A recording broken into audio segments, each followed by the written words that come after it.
ಈಗ ಪಟ್ಟಣ ಪಂಚಾಯತಿಯ ನಾನು ಆಡಳಿತಾಧಿಕಾರಿಯಾಗಿ ಈಗ ಕರ್ತವ್ಯ ನಿರ್ವಹಿಸ್ತಿದ್ದೀನಿ, ಪ್ಲಸ್ ಬ್ರಹ್ಮಾವರ ತಹಶೀಲ್ದಾರ್ ಆಗಿ. ಈಗ ಇಲ್ಲೇನಾಯ್ತು ಅಂದ್ರೆ ನಾವು ಕಾವಡಿಲಿ ಒಂದು ಜಾಗ ಇದು ಮಾಡಿದ್ವಿ, ಅಲ್ಲಿ STPಗೆ ನಾವು ಇದು ಮಾಡಿದ್ವಿ. FSTPಗೆ ನಮಗೆ ಆಕ್ಚುಲಿ ಸರ್ಕಾರಿ ಜಾಗ ಎಲ್ಲೂ ಲಭ್ಯ ಇರಲಿಲ್ಲ. ನಮ್ಮ ಅಂದ್ರೆ ಸಾಲಿಗ್ರಾಮ ಪಟ್ಟಣ ಪಂಚಾಯತಿ ವ್ಯಾಪ್ತಿಯಲ್ಲಾಗ್ಲಿ ಮತ್ತೆ ಅಲ್ಲಿ ಒಂದು ಸುತ್ತ ಸರೌಂಡಲ್ಲಿ ಎಲ್ಲೂ ಸಿಗ್ಲಿಲ್ಲ ನಮ್ಗೆ. ಅದು ತುಂಬಾ ನಾವು ಇದು ಮಾಡಿದ್ವಿ, ಸಿಗ್ಲಿಲ್ಲ. ಕೊನೆಗೆ ನಾವು ಪ್ರೈವೇಟ್ ಆಗಿ ಪರ್ಚೇಸ್ ಮಾಡ್ಲಿಕ್ಕೂ ಯೋಚನೆ ಮಾಡಿದ್ವಿ. ಆಕ್ಚುಲಿ ಅಲ್ಲಿ ಮಣಿಪಾಲ್ ಅವ್ರದ್ದೊಂದು ಜಾಗ ಇತ್ತು, ಅದನ್ನು ನಾವು ಪ್ರಯತ್ನ ಮಾಡಿದ್ವಿ, DC ಹಂತದಲ್ಲಿ ಪ್ರಯತ್ನ ಮಾಡಿದ್ವಿ, ಅಲ್ಲೂ ಫಲಕಾರಿ ಆಗ್ಲಿಲ್ಲ. ಕೊನೆಗೆ ಇವರು 2010ರಲ್ಲಿ ಈ ತರ ಪರ್ಚೇಸ್ ಆಗಿದ್ದೆ ನಾವು ಇವ್ರ ಗಮನಕ್ಕೆ ಬಂದಿದೆ. ಅವಾಗ ಇದನ್ನ ಅನಿವಾರ್ಯವಾಗಿ ಇಲ್ಲಿ ಮಾಡ್ಬೇಕು ಅಂತ ಹೇಳಿ ಇಲ್ಲಿ ಬಂದ್ವಿ. ಬಟ್ ಇಲ್ಲಿ ತುಂಬಾ ಗ್ರಾಮಸ್ಥರದ್ದು, ಯಾಕಂದ್ರೆ ಇದು ತಾಲೂಕು ಬೇರೆ ಆಗ್ತದೆ ಒಂದು, ಮತ್ತೆ ಅವರು ನಮ್ದು ಅದೇ ವ್ಯಾಪ್ತಿ ಆಗಿದ್ರೆ ಮೋಸ್ಟ್ಲಿ ಏನೋ ಪ್ರಾಬ್ಲಮ್ ಆಗ್ತಿರ್ಲಿಲ್ಲ ಅನ್ಸುತ್ತೆ. ತಾಲೂಕು ಬೇರೆ ಆಗಿದ್ರಿಂದ ಇವರು ನಿಮ್ಮ ಅಲ್ಲಿ ಸಾಲಿಗ್ರಾಮ ಪಟ್ಟಣ ಪಂಚಾಯತಿ ಇದನ್ನ ಯಾಕೆ ನೀವು ಇಲ್ಲಿ ಮಾಡ್ತಾ ಇದೀರಿ ಅನ್ನೋದೊಂದು ಆಕ್ಷೇಪ ವ್ಯಕ್ತಪಡಿಸಿದ್ದಾರೆ. ಆಮೇಲೆ ಅದ್ರ ಬಗ್ಗೆ ಆಕ್ಚುಲಿ DC ಅವ್ರು ಬಂದಾಗಲೂ ಅದನ್ನ ಆಕ್ಷೇಪ ವ್ಯಕ್ತಪಡಿಸಿದ್ರು. ಅವಾಗ DC ಅವರಿಗೆ ಏನ್ ಹೇಳಿದ್ರು, ಇವ್ರಿಗೆ ಇನ್ನೊಂದ್ಸಲಿ ಮನವರಿಕೆ ಮಾಡಿ ಅವ್ರನ್ನ ಕರೆಸ್ಬಿಟ್ಟು ಅವ್ರಿಗೊಂದು ಗೈಡ್ ಮಾಡಿ ಯಾವ ತರ ಪ್ರೊಸೆಸ್ ಆಗುತ್ತೆ ಅನ್ನೋದನ್ನ ಗೈಡ್ ಮಾಡಿ ಅಂತ ಹೇಳಿದ್ರು. ಸೊ ಅದಕ್ಕೆ ಸಂಬಂಧಪಟ್ಟ ಇವ್ರು ಬಂದ್ಬಿಟ್ಟು ಎಲ್ಲ ಹೇಳಿದ್ದಾರೆ. ಆದ್ರೂ ಸಮೇತ ಇವರು ಒಂದೇ ಏನಪ್ಪಾ ಅಂದ್ರೆ ಇವ್ರನ್ನ ಮಾಡ್ಲಿಕ್ಕೆ ಇಲ್ಲ ಅಂತ ಹೇಳಿ ಇವರು ವಿರೋಧ ವ್ಯಕ್ತಪಡಿಸ್ತಾರೆ. ಈಗ ಇರೋ ವಿಚಾರವನ್ನ ನಮ್ದೇನಿದೆ ಗಮನಕ್ಕೆ ತರುವಂತದ್ದು ಅಷ್ಟೇ, ಮಾನ್ಯ ಜಿಲ್ಲಾಧಿಕಾರಿಗಳು ಗಮನಕ್ಕೆ ತರ್ತೀವಿ. ಇವತ್ತೇನು ಸಂಭಾಷಣೆಗಳೆಲ್ಲ ನಡೆದಿದ್ದಾವೆ ಅದನ್ನ ಕಂಪ್ಲೀಟ್ ವಿಡಿಯೋ ತುಣುಕುಗಳ ಸಮೇತ ಅವರಿಗೆ ಗಮನಕ್ಕೆ ತರ್ತೀವಿ. ತದನಂತರ ಮುಂದೇನಾಗತ್ತೆ ಅಂತ ನೋಡ್ಬೇಕು. ಈಗಾಗಲೇ ಸಾಲಿಗ್ರಾಮ ಪಟ್ಟಣ ಪಂಚಾಯತಿಗೆ ರಾಷ್ಟ್ರೀಯ ಹಸಿರು ನ್ಯಾಯಾಧಿಕರಣ ಪೀಠ ಅಲೋಕೇಶನ್ ಫಂಡ್ ಅಲೋಕೇಶನ್ ಮತ್ತು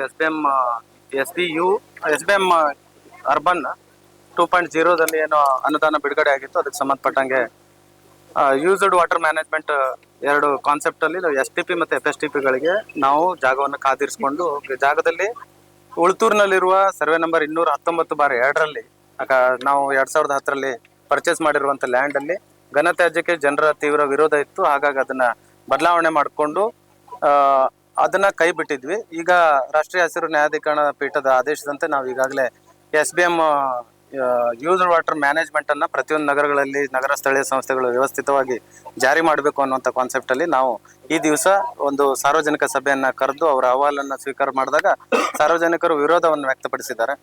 ಸೊ ಹಾಗಾಗಿ ಈ ವರದಿಯನ್ನ ನಾವು ಮಾನ್ಯ ಜಿಲ್ಲಾಧಿಕಾರಿಗಳ ಗಮನಕ್ಕೆ ತರ್ತೇವೆ. ಮುಂದಿನ ದಿವಸಗಳಲ್ಲಿ ಯಾವ ರೀತಿ ಆಗ್ಬೋದು ಅಥವಾ ಏನಾಗತ್ತೆ ಅನ್ನುವಂಥದ್ದನ್ನ ಕಾದು ನೋಡುವಂತ ನಿರೀಕ್ಷೆ ಇದೆ. ಹಾಗಾಗಿ ಈಗ ಎಲ್ಲಾ ನಗರ ಸ್ಥಳೀಯ ಸಂಸ್ಥೆಗಳಲ್ಲೂ ವ್ಯವಸ್ಥಿತವಾದ ಮಲತ್ಯಾಜ್ಯ, ಘನತ್ಯಾಜ್ಯ ಮತ್ತು ದ್ರವ ತ್ಯಾಜ್ಯಗಳನ್ನ ನಿರ್ವಹಣೆ ಮಾಡುವಂಥದ್ದೆಲ್ಲ ನಗರ ಸ್ಥಳೀಯ ಸಂಸ್ಥೆಗಳ ಜವಾಬ್ದಾರಿ ಆಗಿರ್ತದೆ. ಸೊ ಅದನ್ನ ಮಾಡುವ ನಿಟ್ಟಿನಲ್ಲಿ ನಾವು ಪ್ರಯತ್ನಶೀಲರಾಗಿ ಕೆಲಸ ಮಾಡ್ತಾ ಇದ್ದೇವೆ. ನಮ್ಮ ಜೊತೆಗೆ ಆಡಳಿತಾಧಿಕಾರಿಗಳಾಗಿರುವಂತ ಬ್ರಹ್ಮಾವರ ತಹಶೀಲ್ದಾರ್ ಸಾಹೇಬರು ಬಂದಿದ್ದಾರೆ. ಸಾರ್ವಜನಿಕರಿಗೆ ನಾವು ಮಾಹಿತಿಯನ್ನ ಕೊಟ್ಟಿದ್ದೇವೆ, ಆದ್ರೆ ಬಹಳ ರೀತಿಯಲ್ಲಿ ವಿರೋಧ ವ್ಯಕ್ತಪಡಿಸಿದ್ದಾರೆ. ಈ ವಿಷಯವನ್ನು ನಾವು ಮೇಲಾಧಿಕಾರಿಗಳೇ ಮತ್ತೆ ಮಾನ್ಯ ಸರ್ಕಾರಕ್ಕೆ ಗಮನಕ್ಕೆ ತರ್ತೀವಿ. ಸಂಸ್ಕರಣಾ ಘಟಕವನ್ನ ಮಾಡ್ಲಿಕ್ಕೆ ಕಾನೂನಿನ ವ್ಯಾಪ್ತಿಯನ್ನು ಮೀರಿ ಮಾಡಿರ್ತಾರೆ. ಮೊದಲನೇದಾಗಿ ಇಲ್ಲಿ ಸ್ಥಳವನ್ನು ಆಯ್ಕೆ ಮಾಡ್ಕೊಳ್ಬೇಕಾಗ್ತದೆ. ಲೋಕಲ್ಸ್ ಏನಿದ್ದಾರೆ ಅವರಿಗೆ ಇದು ಬೇಕಾ ಅನ್ನೋದ್ರ ಬಗ್ಗೆ, ಇಲ್ಲಿ ಎಷ್ಟು ಸೆಪ್ಟಿಕ್ ಟ್ಯಾಂಕ್ಗಳು ಬರ್ತದೆ, 5 KLD 10 KLD ಅಂತೇಳಿ ಹೇಳ್ತಾರೆ. ಅದರ ಇಲ್ಲಿಯ ಸ್ಥಳೀಯರಿಗೆ 3 ಗ್ರಾಮದವರಿಗೆ ಇದರ ಅಗತ್ಯ ಇದೆಯಾ ಅನ್ನೋದನ್ನ ಪರಿಶೀಲಿಸಿಕೊಂಡು ಸ್ಥಳವನ್ನು ಆಯ್ಕೆ ಮಾಡಬೇಕಾಗ್ತದೆ. ಮತ್ತೆ ಕಾನೂನು ಏನ್ ಹೇಳ್ತದೆ, ಕರ್ನಾಟಕ ಸ್ಟೇಟ್ ಪೊಲ್ಯೂಷನ್ ಬೋರ್ಡ್ ಏನ್ ಹೇಳ್ತದೆ, ಗ್ರಾಮದಿಂದ ಸ್ವಲ್ಪ ದೂರ ಇಟ್ಬೇಕು, ಇಂಟೀರಿಯರ್ ಪ್ಲೇಸ್ ಗಳನ್ನ ಸೆಲೆಕ್ಟ್ ಮಾಡಬೇಕು. ಈಗ ಇವರು ಏನು ಸಾಲಿಗ್ರಾಮ ಪಟ್ಟಣ ಪಂಚಾಯತ್ 15 ವರ್ಷದ ಹಿಂದೆ ಬೇರೆ ಉದ್ದೇಶಕ್ಕೆ ತ್ಯಾಜ್ಯಗಳನ್ನ ಹಾಕ್ಲಿಕ್ಕೆ ಇದನ್ನ ಟ್ರೈ ಮಾಡಿದ್ದು. ಇವಾಗ ಇದನ್ನ ಯಾವುದೇ ಕಾನೂನು ಅಡಿಯಲ್ಲಿ ಬದಲಾವಣೆ ಮಾಡದೆ ಏಕಾಏಕಿಯಾಗಿ FSTP ಅನ್ನ ಇಲ್ಲಿ ಘಟಕವನ್ನ ಸ್ಥಾಪನೆ ಮಾಡ್ಲಿಕ್ಕೆ ಹೊರಟಿದ್ದಾರೆ. ಯಾವುದೇ ಲೋಕಲ್ ಸ್ಥಳೀಯ ಪಂಚಾಯತ್ನಿಂದ ಪರವಾನಗಿ ಇಲ್ಲ, ಕರ್ನಾಟಕ ಸ್ಟೇಟ್ ಪೊಲ್ಯೂಷನ್ ಬೋರ್ಡ್ ಅವರಿಂದ ಸಹ ಪರ್ಮಿಷನ್ ಇಲ್ಲ. ಇದನ್ನೆಲ್ಲ ವೈಲೇಟ್ ಮಾಡಿ ಇಲ್ಲಿ ಮಾಡ್ಲಿಕ್ಕೆ ಹೊರಟಿದ್ದಾರೆ. ಈ ಬಗ್ಗೆ ಸಂಪೂರ್ಣ ಜನರ ವಿರೋಧ ಇದೆ. ಮತ್ತೆ ಕಾನೂನು ಏನ್ ಹೇಳ್ತದೆ, ವಾಸನೆ ಬರಬಾರದು, ಅದನ್ನ ಇಂಟೀರಿಯರ್ ಪ್ಲೇಸ್ಗಳಲ್ಲೇ ಮಾಡಿ. ಇದು ಏನಿದೆ, ಈ ಸ್ಥಳ ಏನಿದೆ 3 ಗ್ರಾಮಗಳ ಹೃದಯ ಭಾಗದಲ್ಲಿದೆ, ಇದು ಎತ್ತರ ಸ್ಥಳದಲ್ಲಿದೆ. ಇದು ಏನು ಇಲ್ಲಿ ಘನತ್ಯಾಜ್ಯಗಳನ್ನ ಅವ್ರು ಏನು ಅದನ್ನ ಶುದ್ಧೀಕರಿಸಿದ ನಂತರ ಹಾಕಿದ ನೀರುಗಳು, ತ್ಯಾಜ್ಯಗಳು 3 ಗ್ರಾಮಗಳಿಗೆ ವಾಸನೆ ಬರ್ತದೆ. ಇದನ್ನೆಲ್ಲ ಮನಗೊಂಡು ಇಲ್ಲಿ ಮಾಡಬಾರ್ದಂತೇಳಿ ಹೇಳಿ ಸ್ಥಳೀಯರ ಸಂಪೂರ್ಣ ಆಕ್ಷೇಪ ಇದೆ. ಯಾವುದೇ ಕಾರಣಕ್ಕೂ ಈ 3 ಗ್ರಾಮದ ಜನರು ಇಲ್ಲಿ ಮಾಡ್ಲಿಕ್ಕೆ ಯಾವುದೇ ಒಪ್ಪಿಗೆಯನ್ನು ನೀಡುವುದಿಲ್ಲ. ಮತ್ತೆ ಕಾನೂನಿನ ವ್ಯಾಪ್ತಿಯನ್ನ ಮೀರಿ ಮಾಡಿದ್ರೆ ನಾವು ಕೂಡ ಕಾನೂನು ಅಡಿಯಲ್ಲಿ ಹೋರಾಟಕ್ಕೆ ಸಿದ್ಧತೆಯನ್ನ ನಡೆಸ್ತಾ ಇದ್ದೇವೆ. 2010ರಲ್ಲಿ ಸಾಲಿಗ್ರಾಮ ಪಟ್ಟಣ ಪಂಚಾಯತ್ ಉಳ್ತೂರಿನ ಸರ್ವೆ ನಂಬರ್ 219/2ರಲ್ಲಿ 2 ಎಕರೆ 17 ಸೆಂಟ್ ಜಾಗವನ್ನ ಡಂಪಿಂಗ್ ಯಾರ್ಡ್ ಮಾಡೋ ಉದ್ದೇಶಕ್ಕೆ ಖರೀದಿ ಮಾಡ್ತದೆ. ಅವತ್ತಿಗೆ ಈ ಜಾಗದಲ್ಲಿ ಸುಮಾರು 4,000 ಸೆಂಟ್ಸಿಗೆ ಇದ್ದಂತ ಜಾಗವನ್ನ ಸುಮಾರು 18,000 ಸೆಂಟ್ಸಿಗೆ ಕೊಟ್ಟು ಖರೀದಿಯನ್ನ ಮಾಡ್ತಾರೆ. ಅಂದ್ರೆ ಮಾರ್ಕೆಟ್ ವ್ಯಾಲ್ಯೂಗಿಂತ 4-5% ಪಟ್ಟು ಜಾಸ್ತಿ ಕೊಟ್ಟು ಹಣ ಈ ಜಾಗವನ್ನು ಖರೀದಿ ಮಾಡ್ತಾರೆ. ಅದರಲ್ಲಿ ಡಂಪಿಂಗ್ ಯಾರ್ಡನ್ನು ಮಾಡಬೇಕು ಅಂತ ಮುಂಚೆ ಬಂದಾಗ ನಾವು ಗ್ರಾಮಸ್ಥರೆಲ್ಲ ಒಟ್ಟಾಗಿ ಅದಕ್ಕೆ ವಿರೋಧವನ್ನು ಮಾಡ್ತೇವೆ. ಕೋರ್ಟಲ್ಲಿ ಅದನ್ನ ಪ್ರಶ್ನೆಯನ್ನು ಮಾಡ್ತೇವೆ. ಇದನ್ನ ಡಿಕ್ಲೇರ್ ಮಾಡಬೇಕು, ಇದು ಡಂಪಿಂಗ್ ಯಾರ್ಡ್ಗೆ ಸೂಕ್ತ ಜಾಗ ಅಲ್ಲ ಅಂತೇಳಿ, ಪ್ಲಸ್ ಇಂಜೆಕ್ಷನ್ ಸೂಟನ್ನು ಹಾಕಿ ಅದ್ರ ಮೇಲೆ ಕೇಸನ್ನು ಹೋರಾಟ ಮಾಡ್ತೇವೆ. ಸುಮಾರು 8 ವರ್ಷಗಳ ಕಾಲ ಅದು ಹೋರಾಟ ಆಗ್ತದೆ. 2019ರಲ್ಲಿ ಅದು ಇಂಜೆಕ್ಷನ್ ವೆಕೇಟ್ ಆಗುತ್ತೆ. ಇಲ್ಲಿ ಡಂಪಿಂಗ್ ಯಾರ್ಡ್ ಮಾಡ್ಬೋದು ಅಂತ ಆಗುತ್ತೆ. ಆಮೇಲೆ ಮತ್ತೆ ನಾವು ಸರ್ಕಾರವನ್ನು ಅಪೀಲ್ ಮಾಡಿದಾಗ ಸಾಲಿಗ್ರಾಮ ಪಟ್ಟಣ ಪಂಚಾಯತ್ ಪಾರಂಪಳ್ಳಿಯಲ್ಲಿ ಜಾಗವನ್ನು ತಗೊಳುತ್ತೆ ಡಂಪಿಂಗ್ ಯಾರ್ಡ್ ಮಾಡಲಿಕ್ಕೆ. ಘನತ್ಯಾಜ್ಯ ವಿಲೇವಾರಿ ಘಟಕವನ್ನು ಮಾಡ್ತದೆ. ಅಲ್ಲಿ ಮಾಡಿದ್ದೇವೆ ನಾವು. ಇಲ್ಲಿ ಈ ಜಾಗದಲ್ಲಿ ಏನು ಮಾಡೋದಿಲ್ಲ ಅನ್ನೋದನ್ನ ಸುಮ್ಮನೆ ಇರ್ತಾರೆ.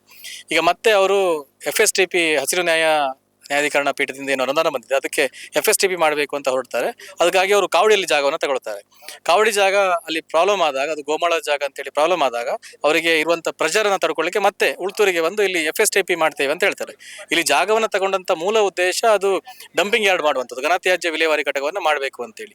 ಆದ್ರೆ ಈಗ ಮತ್ತೆ ಅದನ್ನ ಮರೆಮಾಚಿ ಅವರು ನಾವು FSTP ಮಾಡ್ತೇವೆ ಅನ್ನೋದನ್ನ ಹೇಳ್ತಾರೆ. ಅವರಲ್ಲಿ ಇಲ್ಲಿ ತನಕ ಯಾವುದೂ DPRಗಳಿಲ್ಲ ಅಥವಾ ಯಾವುದೇ ಪ್ರಾಜೆಕ್ಟ್ ಪ್ಲಾನ್ಗಳಿಲ್ಲ.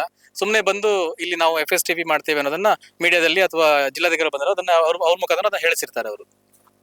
ಇಲ್ಲಿ FSTP ಮಾಡ್ಲಿಕ್ಕೆ ಅಂದ್ರೆ ಈ ಜಾಗ ಈ ಪಕ್ಕದಲ್ಲಿರುವಂತಹ ಕಿದೂರು ಸಂಪರ್ಕ ತೆಕ್ಕಟ್ಟೆ ದಬ್ಬೆಕಟ್ಟೆ ಮುಖ್ಯ ರಸ್ತೆಯಿಂದ ಕೇವಲ 200 ಮೀಟರ್ ದೂರದಲ್ಲಿದೆ. ಆ ಜಾಗ ರಸ್ತೆಯ ಸಮವಾಗಿದೆ. ಇದು ಸುಮಾರು 25 ಫೀಟ್ ಎತ್ತರದಲ್ಲಿದೆ. ಅಲ್ಲಿ ನಮ್ಮ ನೀರಿನ ಮೂಲಗಳಿವೆ, ಅಲ್ಲಿ ಫ್ಯಾಕ್ಟರಿಗಳಾಗಿವೆ, ಮನೆಗಳಿವೆ. ಇದರ ಹಿಂದೆ ಒಂದು 100-150 ಮೀಟರ್ ಅಲ್ಲಿ ಕರ್ನಾಟಕ ಸರ್ಕಾರ ಮಾಡಿರುವಂತಹ ನವಗ್ರಾಮ ಇದೆ. ಅಲ್ಲಿ ಸುಮಾರು 65-70 ಮನೆಗಳಿದೆ. 200-300 ಜನ ಮನೆಯಲ್ಲಿ ವಾಸವಾಗಿದ್ದಾರೆ. ಜೊತೆಗೆ ಬೇಳೂರು ಗ್ರಾಮದ 4-5 ಮನೆಗಳಿವೆ, ಕಿದೂರು ಗ್ರಾಮದ ಮನೆಗಳಿವೆ. ಇದು ಆಕ್ಚುಲಿ ನಮ್ಮ 3 ಗ್ರಾಮಕ್ಕೂ ಒಂದು ಬಾರ್ಡರ್. ಇಲ್ಲಿಂದ ಕರೆಕ್ಟ್ 2 ಕಿಲೋಮೀಟರ್ ದೂರದಲ್ಲಿ ಮಲ್ಲೇಡಿಯ ಪಕ್ಷಿಧಾಮವಿದೆ. ಅದು ಉಳ್ತೂರು ಗ್ರಾಮಕ್ಕೆ ಸಂಬಂಧಪಟ್ಟಂತ ಬಯಲಿನಲ್ಲಿರುವಂತಹ ಪಕ್ಷಿಧಾಮ. ಇಲ್ಲಿ ನೀರಿನ ಮೂಲವನ್ನು ನಾವು ಹಾಳು ಮಾಡಿಕೊಂಡ್ರೆ ನಮ್ಮ ಕುಡಿಯುವ ನೀರಿನ ಮೂಲ ಕೂಡ ಇಲ್ಲೇ ಇರೋದು. ಇಲ್ಲಿ ಇವ್ರು ತಂದು FSTP ಮಾಡ್ತೇವೆ, ನಾವು ನೀರನ್ನ ಶುದ್ಧೀಕರಣ ಮಾಡ್ತೇವೆ ಅಂತ ಹೇಳಿದ್ರೆ ಅದು ಇವತ್ತೇನು ಅವರು ಎಕ್ಸ್ಪ್ಲೇನ್ ಮಾಡಿದ್ದಾರೆ ಅದು ಕೇಳಿದ್ದೇವೆ. ಆದ್ರೆ ಅದನ್ನ ಇಂಪ್ಲಿಮೆಂಟ್ ಮಾಡೋದು ಅಷ್ಟು ಸುಲಭ ಅಲ್ಲ. ಅಷ್ಟೊಂದು ಭರವಸೆ ಕೂಡ ನಮಗಿಲ್ಲ. ನಮ್ಮ ಉದ್ದೇಶ ಒಂದೇ, ಇಲ್ಲಿ ಯಾವುದೇ ಕಾರಣಕ್ಕೂ ಡಂಪಿಂಗ್ ಯಾರ್ಡ್ ಆಗಲಿ FSTP ಆಗಲಿ ಅಥವಾ ಯಾವುದೇ ಕಸವನ್ನ ನೀವು ತಂದು ಇಲ್ಲಿ ಹಾಕಬೇಡಿ. ಅದಕ್ಕಾಗಿ ಇವತ್ತು ಸಮಸ್ತ ಗ್ರಾಮಸ್ಥರು ಒಟ್ಟಾಗಿದ್ದೇವೆ. ಮೊನ್ನೆ ಕೂಡ ನಾವೊಂದು ಪ್ರತಿಭಟನೆ ಮಾಡಿದ್ದೇವೆ, ಮನವಿಯನ್ನು ಕೂಡ ಕೊಟ್ಟಿದ್ದೇವೆ. ಇಲ್ಲಿ ಯಾವ ಆಸಕ್ತಿಯೋ ಗೊತ್ತಿಲ್ಲ, ನಮ್ಮದಂತೂ ಈ ಎಲ್ಲ ಯೋಜನೆಗಳಿಗೆ 100% ವಿರೋಧ ಇದೆ. ಮುಂದೆಯೂ ಮಾಡ್ತೇವೆ. ನಾವು ಆಲ್ರೆಡಿ DC ಅವ್ರನ್ನ ಕೂಡ ಭೇಟಿಯಾಗಲಿಕ್ಕಿದ್ದೇವೆ. ಜೊತೆಗೆ ಕೋರ್ಟ್ನಲ್ಲಿ ಕೂಡ ಇದನ್ನ ಪ್ರಶ್ನೆಯನ್ನ ಮಾಡ್ತೇವೆ. ನಮ್ಮ ಊರಿನ ಸುತ್ತಮುತ್ತಲು ಇರುವ ಮನೆಗಳ ಪಕ್ಕದಲ್ಲೇ ಈ ಸಾಲಿಗ್ರಾಮ ಪಟ್ಟಣ ಪಂಚಾಯತಿಯವರು ಬಂದು ಜಾಗ ಖರೀದಿ ಮಾಡಿ ಮಲತ್ಯಾಜ್ಯ ಘಟಕವನ್ನು ಮಾಡ್ಲಿಕ್ಕೆ ಅವರು ಒಂದು ಮನಸ್ಸು ಮಾಡಿದ್ದಾರೆ ಅಂತ ಹೇಳಿದ್ರೆ ಅವರಿಗೆ ಕಣ್ಣಿಗೆ ಕಾಣುದಿಲ್ವಾ ಅಂತ ನಾವು ಕೇಳೋದು. ಯಾಕಂತ ಹೇಳಿದ್ರೆ ಇಲ್ಲಿ ಅವ್ರು ಬರುವಾಗ್ಲೇ ಕಾಣ್ತದೆ ಸುತ್ತಮುತ್ತ ಮನೆ. ಆ ಜಾಗದಲ್ಲಿ ಅವರು ಮಲತ್ಯಾಜ್ಯ ಘಟಕ ಮಾಡ್ಲಿಕ್ಕೆ ಹೊರಟಿದ್ದಾರೆ ಅಂತ ಹೇಳಿದ್ರೆ ಎಷ್ಟು ವಿಪರ್ಯಾಸ ಅಂತ ಹೇಳ್ಬಹುದು. ಇವತ್ತು ನಮಗೆ ಅವರು ಮಾಹಿತಿ ಅಂತ ಕೊಡ್ಲಿಕ್ಕಿಲ್ಲ, ಅದು ಮಾಡಿದ್ರೆ ಏನಾಗ್ತದೆ, ಹೇಗಾಗ್ತದೆ, ಘಟಕ ವ್ಯಾಪಿ ಹೇಗಾಗ್ತದೆ ಅಂತ ನಮಗೆ ಮಾಹಿತಿ ಕೊಡ್ಲಿಕ್ಕೆ ಬಂದಿದ್ದಾರೆ. ಅದನ್ನು ನಾವು ಹೆಚ್ಚಿನ ಮಂದಿಗೆ ಅದರ ಅರಿವು ಇರ್ತದೆ. ಕೆಲವು ಮಂದಿಗೆ ಇಲ್ದಿದ್ರು ಕೂಡ ಅದು ಮಾಡಿದ್ರೆ ಅರಿವು ಇರ್ತದೆ. ಆದ್ರೆ ಬೇರೆಯವರಿಗೆ ನಮ್ಮನ್ನು ನೋಡ್ಲಿಕ್ಕೆ ಬನ್ನಿ ಅದೆಲ್ಲ ನಮ್ಗೆ ಬೇಡವೇ ಬೇಡ. ನಮ್ಮ ಈ ಸುತ್ತಮುತ್ತಲು ಎಷ್ಟು ಮನೆ ಇದು ಅನ್ನೋದು ಅವರು ಒಮ್ಮೆ ಒಂದು ಸುತ್ತ ಹಾಕಿ ಬಂದು ನೋಡ್ಲಿ.